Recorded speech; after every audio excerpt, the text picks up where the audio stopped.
दोस्तों नमस्कार। जब खुद पर आती है असल खेल तभी होता है। और यह खुद पर आने का खेल पहली बार उत्तर प्रदेश में एक तरफ अखिलेश यादव पर है तो दूसरी तरफ योगी आदित्यनाथ पर है। यह खुद पर आने का खेल है क्या? दरअसल विधानसभा के चुनाव तो है नहीं, ना ही लोकसभा के चुनाव हैं। महज 9 सीटों पर उपचुनाव है और एक सीट का उपचुनाव बाद में होगा।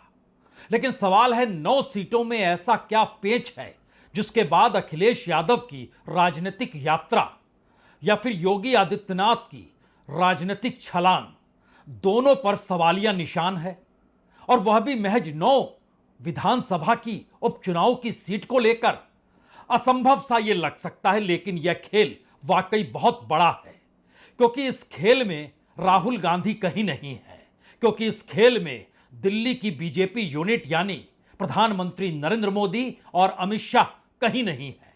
यानी जो बिसात राजनीतिक तौर पर बीजेपी की तरफ से अमित शाह और मोदी बिछाते थे, इस बार उत्तर प्रदेश की 9 विधानसभा सीटों पर योगी आदित्यनाथ ने बिछाई है और उन्हीं का भविष्य दांव पर है।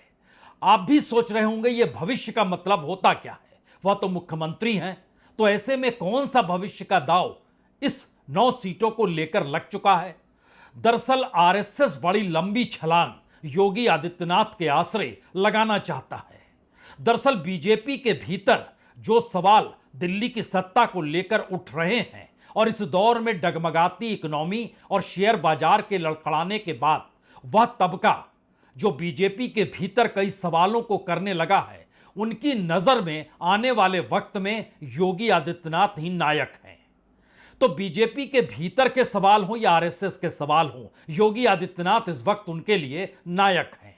लेकिन अगला सवाल तो यह है कि यूपी कोई गंवाना चाहेगा नहीं और 2027 के विधानसभा चुनाव से ऐन पहले यही 9 लोक विधानसभा की सीटें जो हैं लोकसभा चुनाव के तुरंत बाद की, उसको लेकर जो राजनीति क्षेत्रीय स्तर पर, जिला स्तर पर, जातीय समीकरणों के आश्रय और शायद ओबीसी के जरिए यानी जो पिछड़ा तबका है उसके आश्रय जिस राजनीति को साधने की कोशिश अब शुरू हो चली है, वो वाकई खुद पर आई है तब बात समझ में आई है।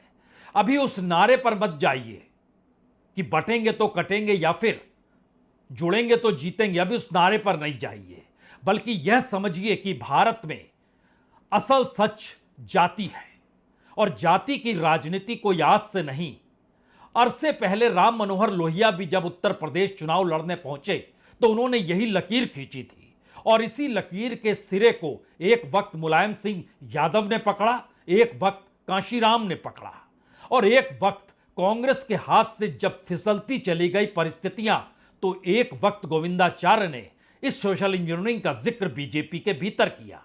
बीजेपी ने उस वक्त आंख खोली नहीं और फिर छत्रपों की सत्ता उत्तर प्रदेश में लहलहाने लगी।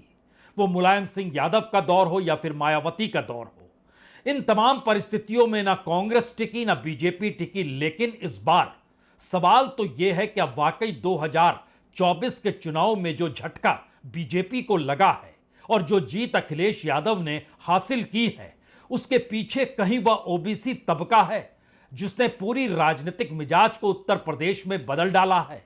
तो पीडीए को लेकर जो राजनीतिक परीक्षण करने अखिलेश यादव निकले हैं, उसमें इस वक्त उनके साथ इंडिया गठबंधन नहीं है।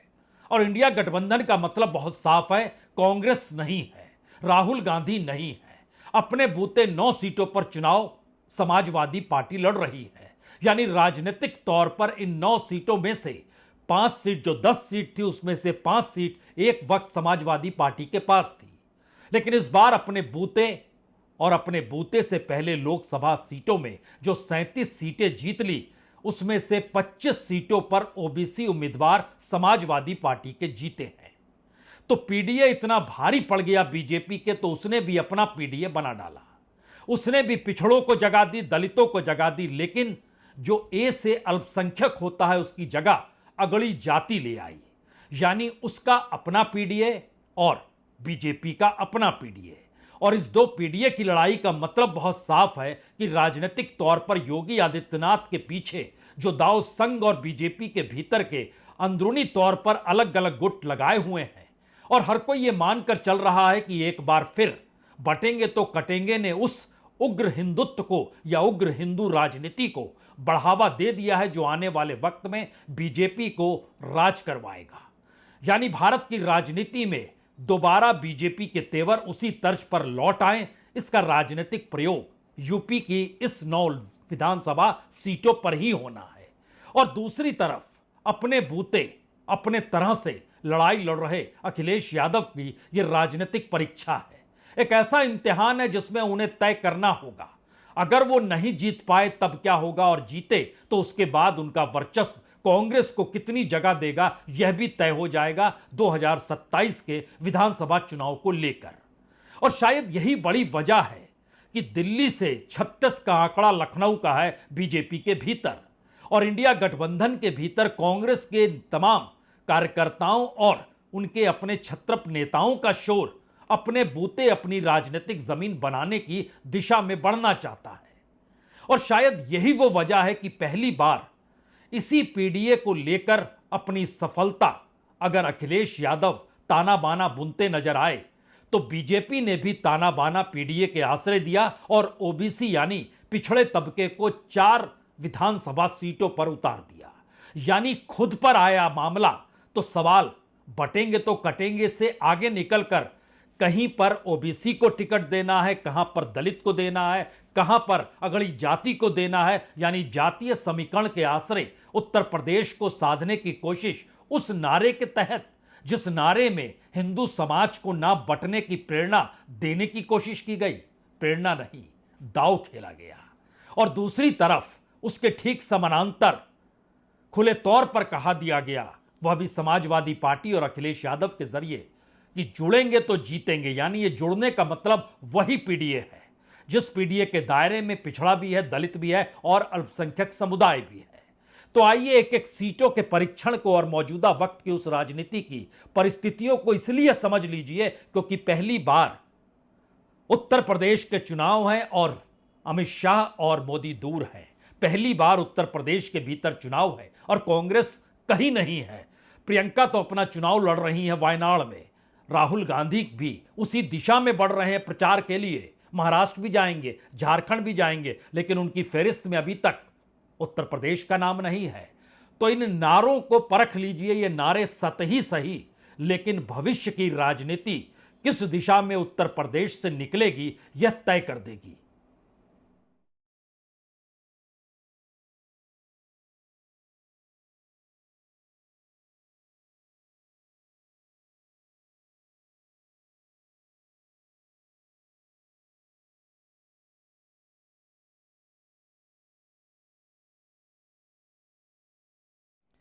इन नारों के अक्स तले कोई भी यह सवाल कर सकता है, क्या वाकई बीजेपी को या योगी आदित्यनाथ को इसी नारे के इर्द गिर्द उस बिसात को नहीं बिछाना था जिसकी आस आरएसएस और बीजेपी के वह कैडर लगाया हुआ है कि आने वाले वक्त में यही नारा काम करेगा। और यही नारा आने वाले वक्त में नहीं बल्कि बीजेपी को एकजुट करेगा। और जो राजनीति राहुल गांधी ने शुरू की या राहुल गांधी के जरिए जो जातिगत मतगणना का जिक्र हो या पिछड़ों या कहें दलित या कहें हाशिए पर पड़े हुए तबकों को मुख्य धारा में लाकर जिस समाजवादी सोच को परोसा गया, उससे हटकर योगी आदित्यनाथ जब यह कहने से खुले तौर पर कतराते नहीं हैं कि बटेंगे तो कटेंगे, और इसका जिक्र होते होते प्रधानमंत्री अपने भाषणों में भी करने लगे, एकता रहेगी तो ही तो सेफ रहेंगे। यह मैसेज कोई हल्का नहीं है। यह आने वाले वक्त में बीजेपी की उस राजनीति को इंगित कर रहा है जहां पर उसको अपने भविष्य के पैर नजर आ रहे हैं सियासत की तरफ बढ़ते हुए। लेकिन अगला सवाल यह है कि अपने तौर पर योगी आदित्यनाथ का भविष्य इन 9 सीटों में इसलिए अटका हुआ है क्योंकि अगर वह सफल हो नहीं पाए तो फिर 2027 उनके हाथ से निकल जाएगा। उनके हाथ से निकल जाएगा उससे कहीं ज्यादा महत्वपूर्ण है कि जो साख उनकी मौजूदा वक्त में दिल्ली को टक्कर देते हुए, उत्तर प्रदेश को बचाते हुए, बीजेपी के सामने एक नया मंत्र देते हुए है, सवाल उसका भी होगा। लेकिन जरा ध्यान दीजिए, बीजेपी के उम्मीदवार पिछड़ों को लेकर वह इतनी बेचैन क्यों हो गई कि उसने समझ लिया दरअसल लोकसभा में अगर 25 सांसद समाजवादी पार्टी के पिछड़े से आते हैं तो इसका मतलब है पिछड़ों में सेंध लगानी होगी, उनका अपना वोट तो बरकरार रहेगा। और इस खेल को उन्होंने चला जैसे करहल की सीट जो मैनपुरी के इलाके में, जहां से अखिलेश यादव के परिवार से ही उतरते हैं तेज प्रताप यादव मैदान में, उनको चुनौती देने के लिए बीजेपी अनुजेश यादव को उतारती है। यानी यादव वोट बैंक भी समझ ले कि उसके सामने दो रास्ते हैं। एक रास्ता राजनीतिक सत्ता के साथ साथ यादवों को भी लेता है, और दूसरी तरफ यादव और ओबीसी दोनों समझ लें कि दोनों एक साथ रहेंगे तो यह पीडीए कमाल दिखा सकता है। लेकिन सवाल तो बीजेपी के उम्मीदवार अनुजेश यादव का है, जिसे उतारने की जरूरत करहल में बीजेपी को क्यों पड़ी। सवाल सिर्फ करहल नहीं बल्कि कटहरी, जो कि अंबेडकर नगर की सीट आती है, उसके दायरे में आइएगा तो बीजेपी ने वहां पर समाजवादी पार्टी की शोभावती वर्मा के खिलाफ बीजेपी ने धर्मराज निषाद को उतारा है। दरअसल इस जगह पर कुर्मी और निषाद वोट लगभग बराबर हैं, और ये लालजी वर्मा जब सांसद हो गए तो यह सीट खाली हो गई। अब बीजेपी ने यहां धर्मराज निषाद को उतारकर एक मैसेज और दिया, ओबीसी के वोट बैंक में वह सेंध लगाना चाहती है। ओबीसी जो खुले तौर पर साथ में रहा इंडिया गठबंधन के या समाजवादी पार्टी के साथ, वह कहीं से कहीं अब बट जाए। और यह परिस्थिति वहां से निकलकर फूलपुर में भी बीजेपी के उम्मीदवार का नाम दीपक पटेल है। यहां पर भी ओबीसी का दाव है। मंझवा की सीट देखिएगा तो वहां भी सुचिशिता मौर्य को उतारा गया है, जो बीजेपी के उम्मीदवार समाजवादी पार्टी की ज्योति बिंद के खिलाफ हैं। यानी एक पूरी परिस्थिति जो 4 सीटों का हमने जिक्र किया इसलिए बड़ा महत्वपूर्ण है कि बीजेपी का अपना पीडीए है और बीजेपी की अपनी इस दौर में पिछड़ों को लेकर एक राजनीति है। मीरपुर की सीट आरएलडी को दी गई है, जिन्होंने मिथिलेश पाल को वहां से उतारा है, और सिसमाऊ कानपुर की जो सीट है वहां पर नसीम सोलंकी को बीजेपी ने उतारा है। लेकिन इससे हटकर अगर समाजवादी पार्टी को भी आप परखेंगे तो उसने ओबीसी को 3 टिकट दी है। समाजवादी पार्टी ने ओबीसी को 3 टिकट दी, बीजेपी ने ओबीसी को 4 टिकट दी, और दलितों को 2 टिकट दी समाजवादी पार्टी ने, लेकिन 4 मुस्लिमों को टिकट दी। एक भी मुस्लिम को बीजेपी ने टिकट नहीं दी। लेकिन अगर 4 मुस्लिम को समाजवादी पार्टी ने टिकट दी तो उसके काउंटर में 4 मुस्लिमों को टिकट मायावती यानी बीएसपी ने भी दी, बहुजन समाज पार्टी ने भी दी। अब बहुजन समाज पार्टी की भूमिका कुछ क्षेत्रों में जीत हार को लेकर तो नहीं, लेकिन जीत हार को बनाने और बिगाड़ने की परिस्थितियों के बीच में इस वक्त खड़ी हुई जरूर है। यानी अपने भविष्य की राजनीति में उसके अपने राजनीतिक पांव यूपी में तभी बने रहेंगे जब अखिलेश यादव कमजोर हो जाएं। यानी समाजवादी पार्टी जो 5 सीटों पर इससे पहले चुनाव जीती थी, और अब जहां पर 10 सीटों में से जो 9 में चुनाव हो रहा है उसमें से वह कम से कम 4 सीट भी ना जीत पाए, उससे कम पर आए, तो वहां पर वो कमजोर दिखाई देगी। और वजह एक ही होगी, वजह बीजेपी नहीं होगी। बीजेपी से तो आमने सामने का सीधा मुकाबला है। वहां पर बीएसपी यानी मायावती की राजनीतिक मजबूती या राजनीतिक कमजोरी यह तय होने लगेगी, और इसका असल परीक्षण गाजियाबाद में भी है। गाजियाबाद में इससे पहले के चुनाव या खैर को भी याद कीजिएगा तो वहां पर बीएसपी नंबर 2 पर रही। इस बार गाजियाबाद में समाजवादी पार्टी ने जाटव को उतार दिया। जाटव वोट बैंक मायावती मानकर चलती है कि उनके साथ है, तो वह जाटव को नहीं उतार के दूसरी जाति को देती है वोट, या मुसलमान को देती है वोट। यह नजरिया भारत की राजनीति में जाति की परंपरा को और जातीय समीकरण की राजनीति की असल प्रयोगशाला इन 9 विधानसभा सीटों के उपचुनाव पर उत्तर प्रदेश से तय होनी है, जिसका बड़ा व्यापक असर उत्तर प्रदेश और बिहार की राजनीति पर पड़ेगा, इससे कोई इनकार कर नहीं सकता है।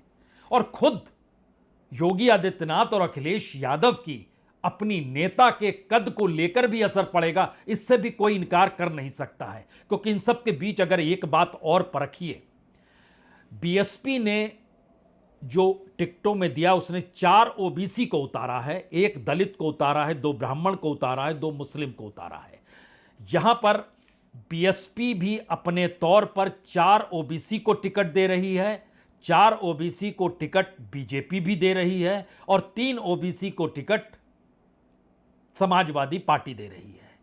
4 मुस्लिमों को टिकट समाजवादी पार्टी दे रही है, 2 मुस्लिमों को टिकट बीएसपी दे रही है। इससे पहले गलती हुई कि 4 हमने जिक्र कर दिया। लेकिन बहरहाल इस पूरी राजनीति के भीतर जो अपने तौर पर अगड़ी जाती है, उसमें 3 लोगों को टिकट बीजेपी ने दिया है, पिछड़ों को 4 को दिया है और बाकी दलित को दिया है।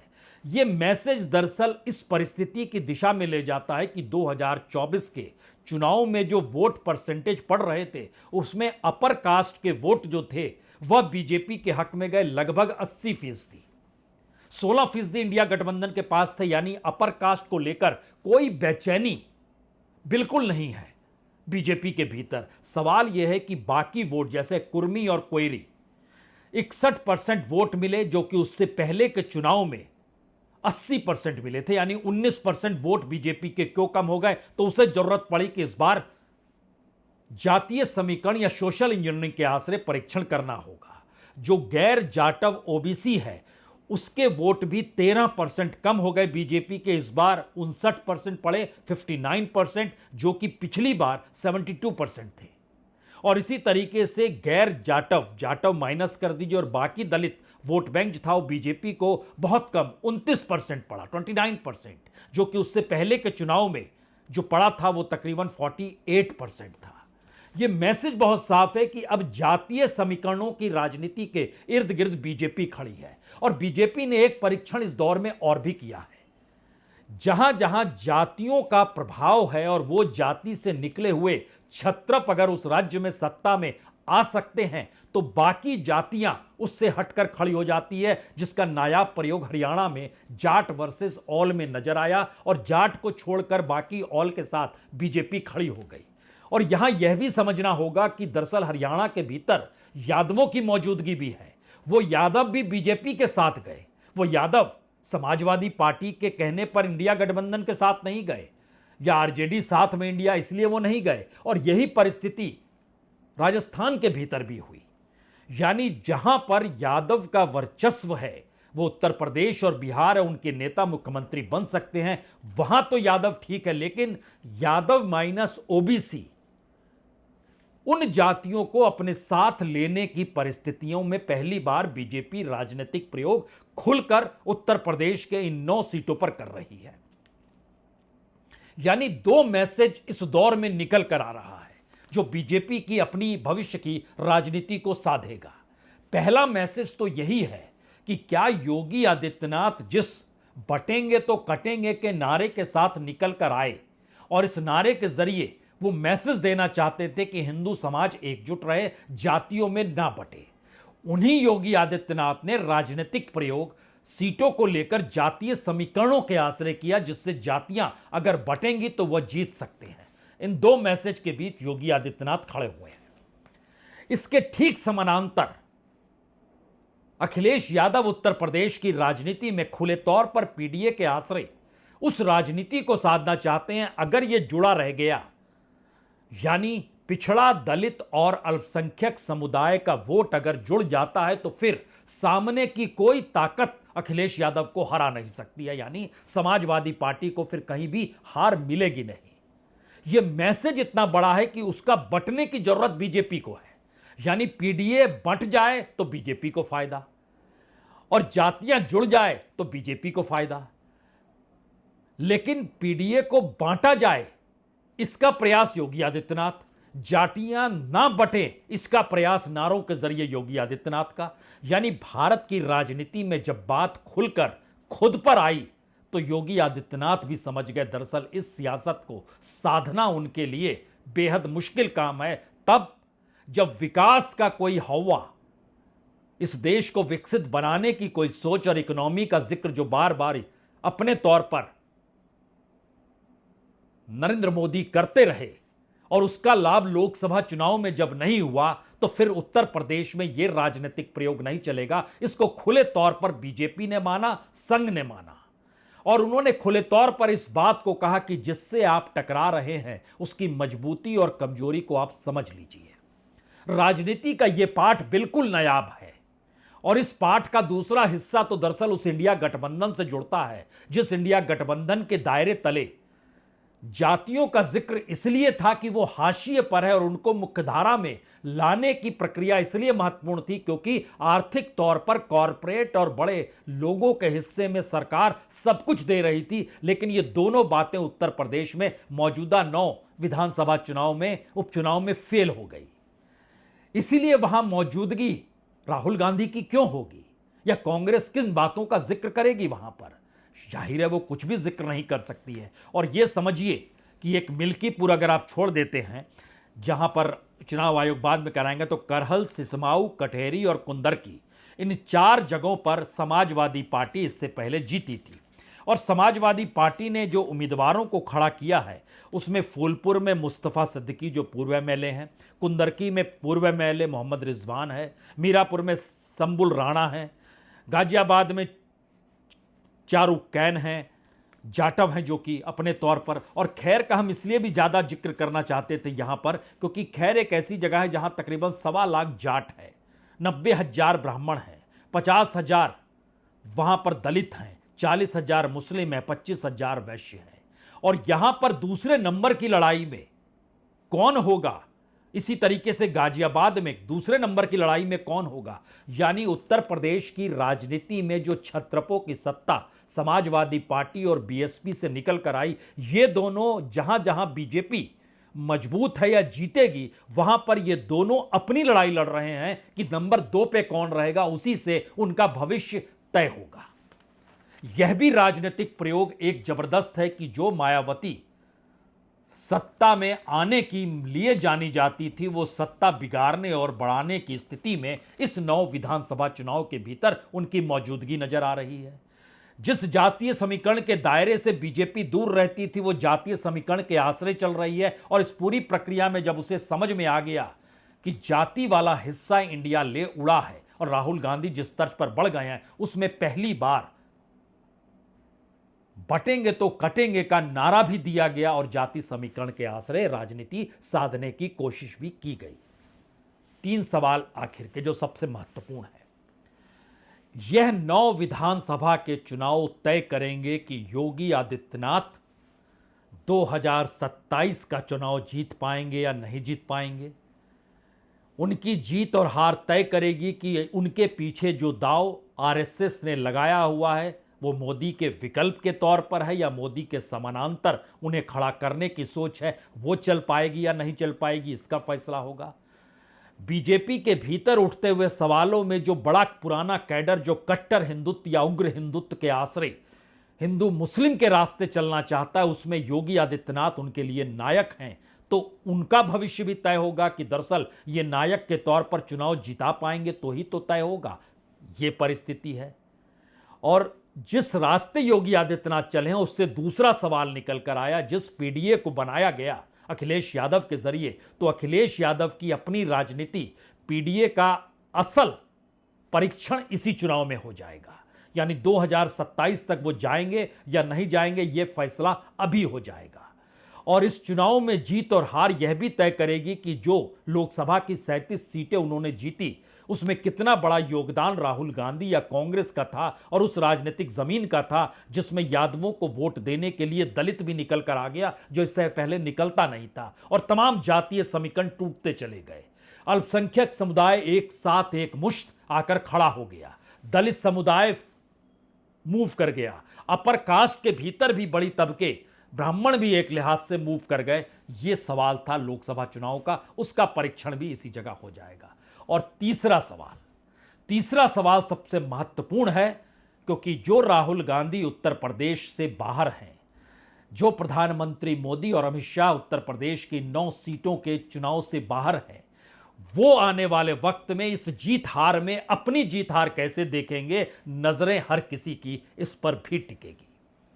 बहुत बहुत शुक्रिया, बहुत बहुत शुक्रिया।